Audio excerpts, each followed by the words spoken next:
A'udzubillahi minasyaitonirrajim. Bismillahirrahmanirrahim. Subhana man la ya'tadi ala ahli mamlakatih. Subhana man la yakhudu ahlal ardi bi alwanil adab. Subhana ra'ufur rahim. Allahumma ij'ali fi qalbi nuran wa basaran wa fahman wa ilman. Innaka ala kulli syai'in qadir.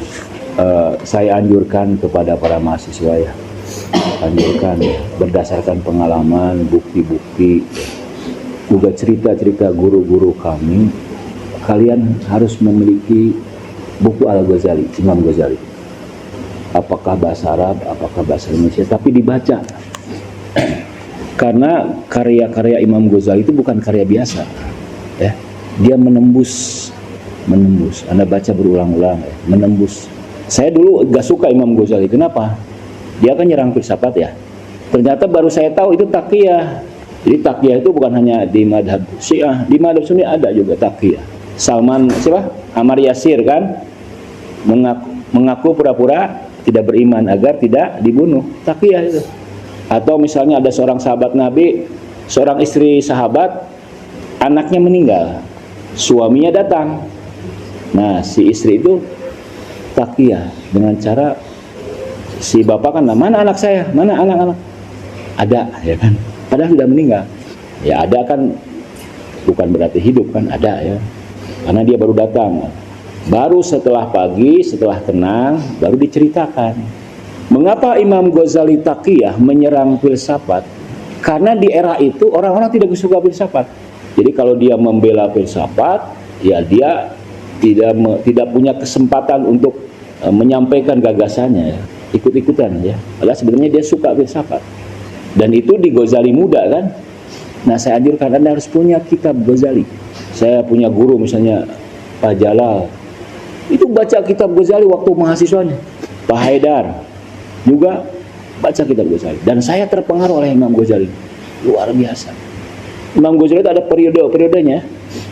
Kalau yang filsafat baca buku-buku Mutahari atau Ali Syariati. Jadi buku itu berpengaruh. Sebagaimana saya katakan kan, Indonesia dijajah karena buku. Nah, ini adalah karya Imam Ghazali. Punyalah, karena itu membuat kita terus bersemangat ya.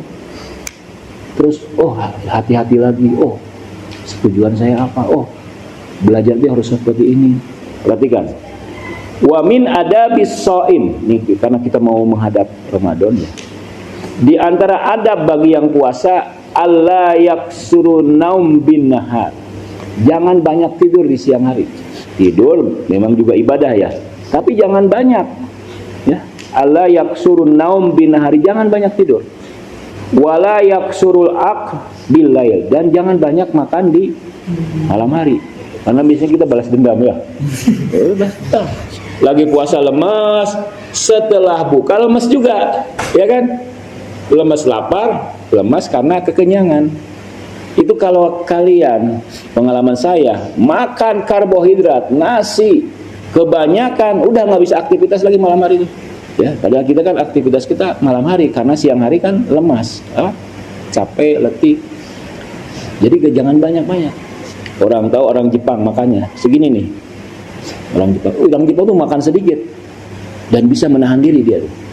Padahal dia sekuler kan, bukan agama Islam, tapi kekuatan menahan dirinya, makannya sedikit. Orang Jepang itu kan makannya pakai ini kan, pakai apa? Mangkok kecil, makannya sedikit, tapi kerjanya gila. Kerja baca, di mana saja baca, di kereta api baca, di mana saja gila baca, makanya cepat pintar. Ya, jadi jangan banyak tidur di siang dan jangan banyak makan di malam hari. Waliyuk tasid fidalika. Nah, moderat, menengah, ya. Jadi seimbang, tidak berlebihan. Hatta yajidu masal ju', sehingga engkau merasakan sentuhan lapar. Nah, baru lapar sekali. Karena kekurangan ya, orang-orang yang berkecukupan itu kehilangan lapar sekali. Lapar sedikit makan ya. Nah itu, orang-orang yang punya duit seperti itu. Jadi orang-orang yang punya duit itu kehilangan kenikmatan. Kan punya duit nih kan, lapar sedikit mie, lapar sedikit cemilan, lapar sedikit minum, dia kehilangan lapar, padahal lapar itu nikmat.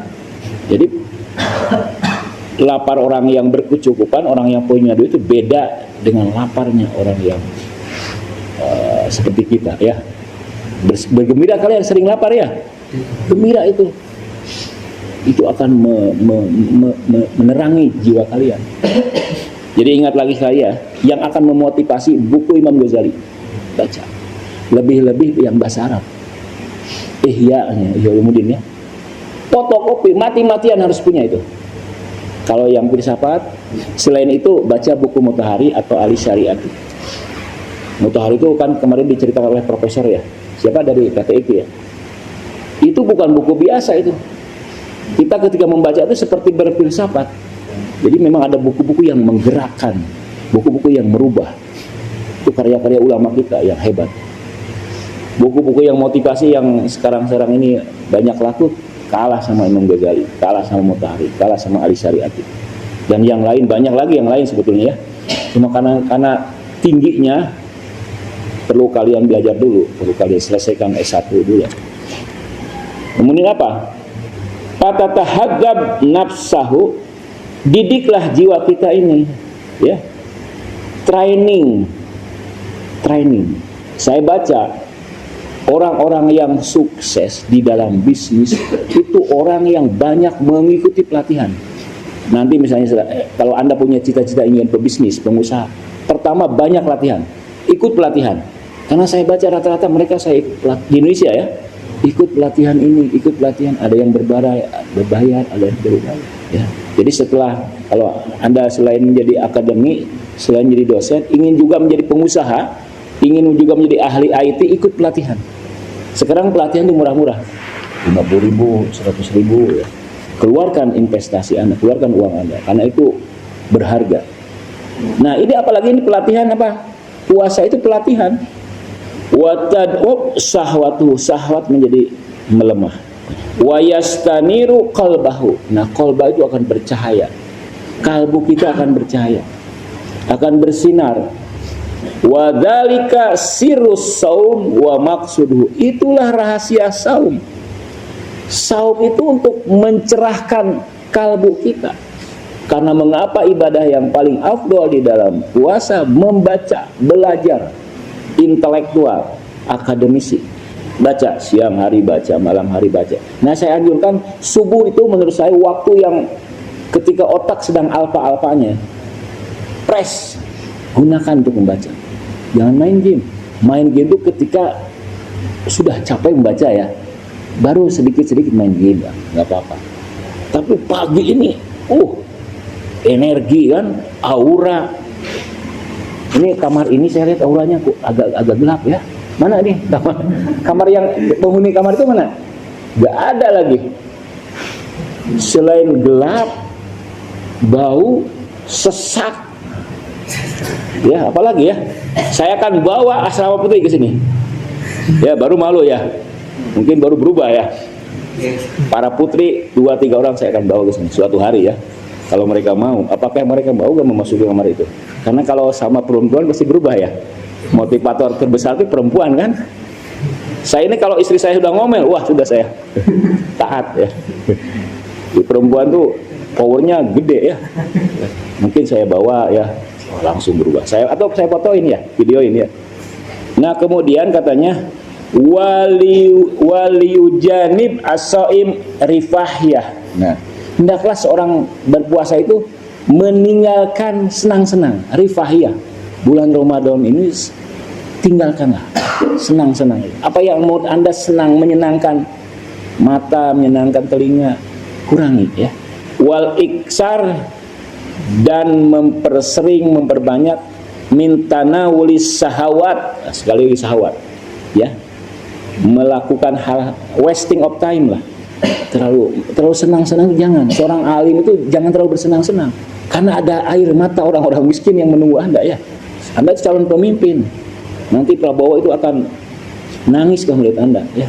Wah sebetulnya yang layak jadi presiden itu Anda, bukan saya. Nah, kemudian walazat, kelezatan. Kalau makan misalnya mungkin tidak akan sekuat Imam Khomeini. Kalau makan semangka kasih garam, jadi nggak enak kan ya. Kalau kita malah dikasih susu, dikasih coklat supaya lebih ekstrim enaknya, kurangi itu ya. Kemudian apa lagi? Nah, wa mujanabati syahawat, meninggalkan syahwat itu asarun kabir, punya efek yang besar, fitanwiril qalb, dalam mencerahkan hati, mencahayakan hati, membuat cahaya, membuat hati bersinar. Watutlab, dan dituntut bil khusus fi Ramadan. Wa sebaliknya nih, amal ladina yaj'aluna lahum fi Ramadan adatun minat tarafuhat wa syahawat allati la ya'taduna fi ghairi Ramadan fagurur. Nah, orang yang malah bersenang-senang di Ramadan itu, malah ingin memuaskan diri, malah ingin bersenang-senang, bermain-main sebagaimana biasanya di luar bulan Ramadan, fagurur, tertipu. Jadi orang-orang alim yang tertipu itu orang-orang alim yang lalai. Orang yang lalai itu bukan tidak tahu.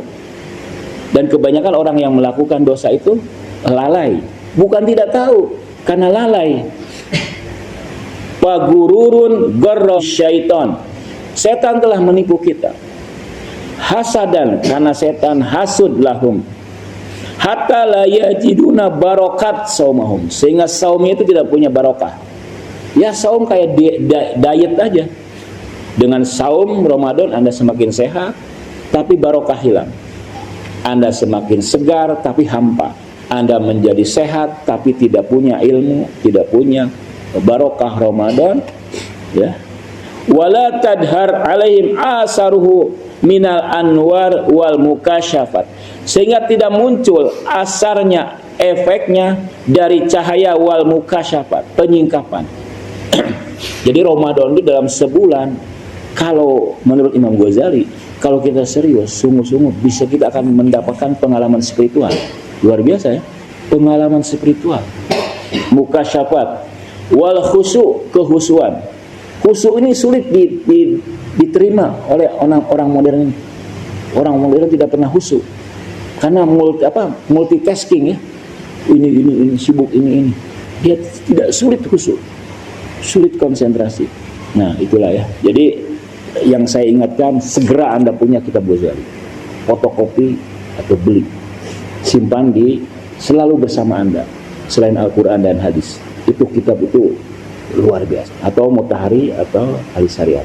Demikian, mudah-mudahan bisa bermanfaat ya. Siapkan untuk menyambut Ramadan. Berdoa kepada Tuhan semua kita diberi kerelaan, keridhaan untuk menerima tamu agung ini. Demikian, wassalamualaikum warahmatullahi wabarakatuh. Waalaikumsalam warahmatullahi wabarakatuh.